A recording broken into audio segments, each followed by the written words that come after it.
What is going on? What is popping, YouTube world? My name is Ghiman McKinney, or you can just call me Juice, because that is my nickname. I appreciate you guys for watching this video today. Be sure to smash this like button right about now, as it does help these videos get to the public and my channel to grow overall. Subscribe to the channel if you're new as well. I do post a ton of great sports videos weekly, and almost every single day if I can, and turn on post notifications too, so you do not miss a single one of those videos that I post. It's only right, you guys.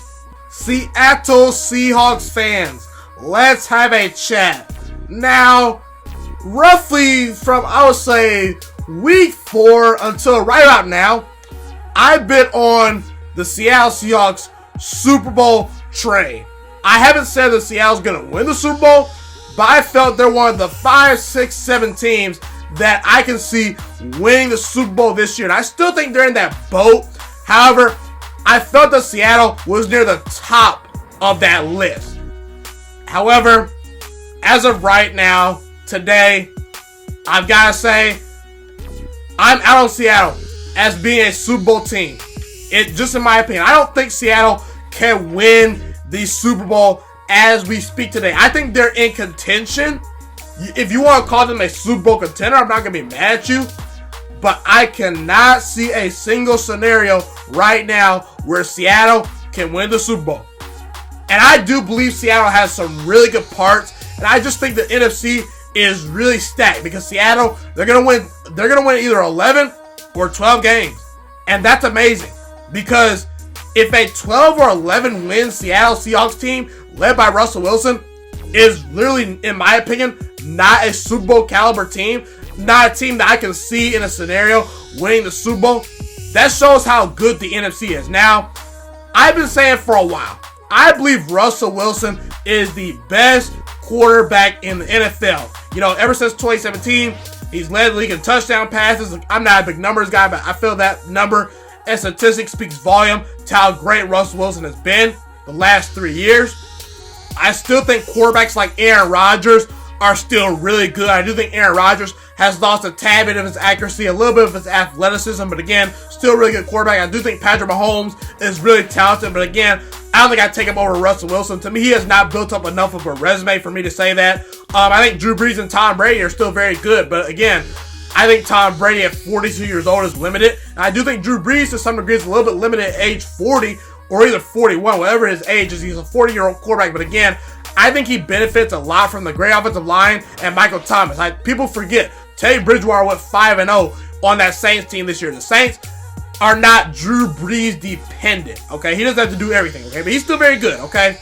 Russell Wilson, to me, listen, Russell Wilson, he's never had a losing season. He has the second best pass rating of all time to Aaron Rodgers. I think some of the things like that matter when you're evaluating quarterbacks, okay? And the thing that really tells me that Russell Wilson is that dude is Seattle. They're 10-1 this year in one-score games, okay? This tells me that if the game is close late, I can trust Russell Wilson and Pete Carroll to dial up the right play and for them to execute it and potentially steal a game and put me away. So just off general principle and respect, I believe Pete Carroll and Russell Wilson deserve some praise and my respect and me not writing them off. I still think they are slightly contenders. But again, I think the Seattle Seahawks team is overrated. I think they have a little bit of fool's gold to them. I really do. And I think they peaked. I really do. I believe they are too Russell Wilson dependent.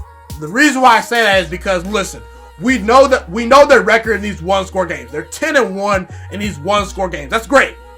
However, the two best teams the Seattle Seahawks have faced, the Saints and the Ravens, they dominated them at home.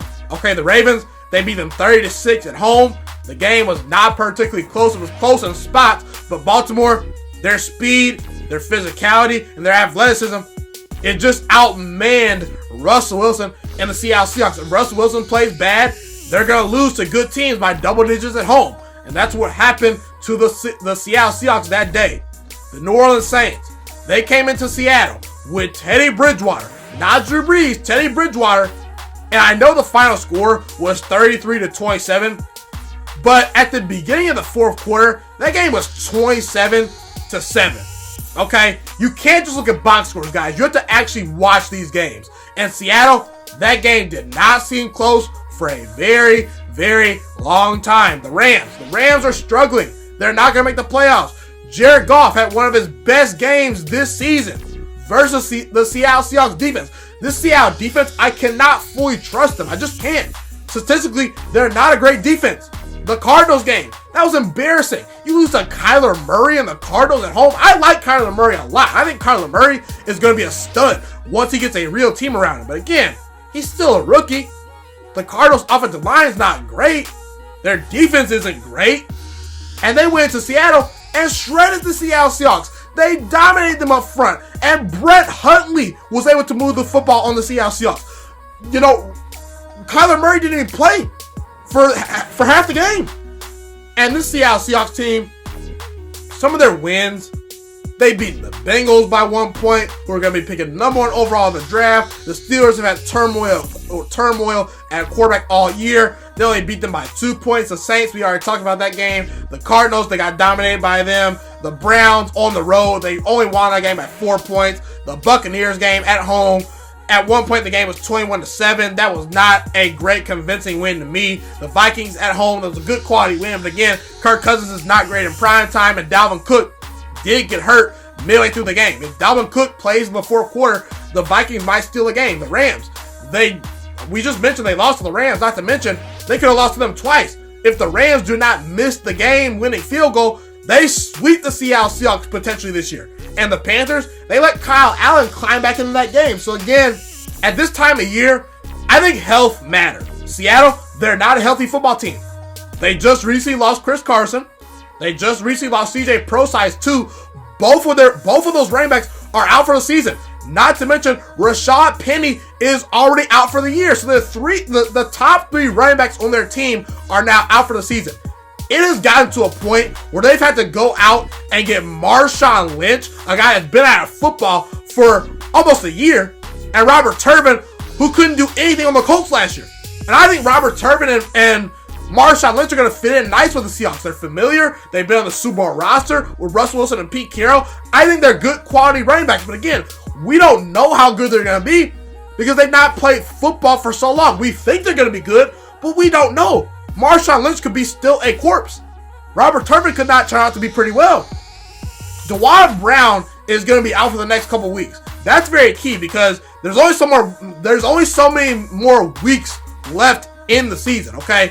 How much longer is DeJuan Brown going to be out the next 2 or 3 weeks? Could he miss a playoff game? I don't know. But their best offensive lineman, he's banged up. Quandre Diggs, Jadeveon Clowney, Shaquille Griffin. They all missed time versus the Arizona Cardinals the last game the Seattle Seahawks played. And they got destroyed in that game by a Cardinals team that is going to be picking top 10 in the draft. Will Disley is already out for the season. He's been out for the season for a while. So I don't know the health and the overall status of this team. I think right now, New Orleans, they're as healthy as they can get. Green Bay, they're as healthy going into the playoffs in years, guys.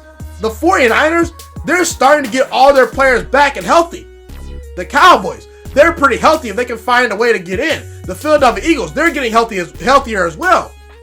So I don't know about this Seattle Seahawks team. And again, I gotta respect Seattle. And I can't say they're not a contender. They're not somewhat in the mix just because Russell Wilson and Pete Carroll are really, really good. But guys, I cannot go through a scenario in my head in which I can find a way to put the Seattle Seahawks in the Super Bowl this year. I just can't see it. I think this team is a little bit of fool's gold. I just don't think they're overall a complete team. I think Russell Wilson is doing so much with not great talent on both sides of the ball. I know Tyler Lockett's pretty good. I know DK Metcalf is pretty promising. But again, Russell Wilson is carrying this team. They only have 2 Pro Bowlers. Russell Wilson and Bobby Wagner. That's it. And Russell Wilson's been carrying this team. Pete Carroll has been turning water into wine on defense. I think right now Green Bay is probably better. I think that right now New Orleans is better. I think the Vikings are just as good from a roster standpoint. I think they have a better roster. But again, I got to pick the quarterback right here. I got to pick Russell Wilson over Kirk Cousins. And had Seattle gotten the 1 seed, then we'd be talking. However, Seattle, they blew that opportunity by losing to the Cardinals. So now, they're going to be a 3 seed probably most likely, okay? They have to have a lot of things go their way to get the 1 seed or a 2 seed potential, okay? I just don't see that happening. So Seattle, they're going to have to go to Green Bay or New Orleans potentially to win a Super Bowl. I just don't see it happening. They're probably going to have to beat both those teams on the road. I just don't see them traveling to New Orleans and Green Bay at the same time and winning both those games to get to a Super Bowl. Not to mention, then you might have to face Baltimore, Kansas City, or New England. And if you were to lose the 49ers game in Week 17, this upcoming game at home, you're going to probably drop to the 5th or 6th seed. I believe it's probably the 6th seed.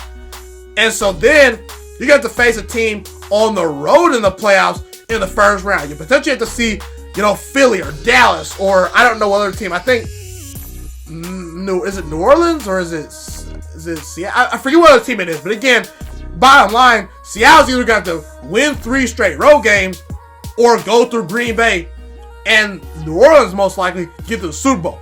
I just don't think they have the complete team to do it. I think Russell Wilson is great, best quarterback in the game. And again, I just don't see it from Seattle.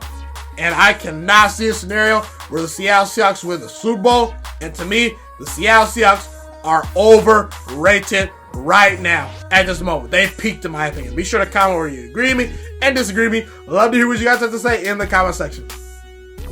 Thank you guys so much for tuning into this video today. Be sure to smash this like button right now if you enjoyed this video. Subscribe to my channel if you're new as well. I do post a ton of great sports videos weekly and almost every single day if I can. A fun fact about me is I want to go into the sports broadcasting and media world. I want to become one of the next great sports broadcasters and analysts out in the world. Kind of like Colin Cowherd, Stephen A. Smith, Shannon Sharp. You get the point. Okay, I want to do sports, television, and radio for a full living once I graduate from the University of Toledo, a college in Northern Ohio. I currently am a freshman there right now. So the best thing you guys can do to just help me continue to grow as a young broadcaster is to just share this channel with all your friends, because potentially if this channel really gets somewhere, I want to start my own network, okay? Or potentially if it doesn't, or if I fall a little bit short, I want to go into a big time network like ESPN or Fox Sports 1. So the best thing you guys can do to just flat out just help me grow as a broadcaster, help me learn, get other people hip to this channel, just share this channel with all your friends, share this channel on Facebook, share it on Twitter, share it on Instagram, all that good stuff. Also, be sure to follow me on all my social media platforms. And once again, guys, just share this channel with everyone you know. Get everyone hipped and watching these videos. Get my voice out there and heard. Share it on Facebook, share it on Twitter, share it on Instagram, all that good stuff. It's been your boy, Ghiman Mckinney, or you can just call me Juice. I appreciate all you guys for tuning in today. I really do. Have a God blessed day. Stay motivated, you guys, and I'm out.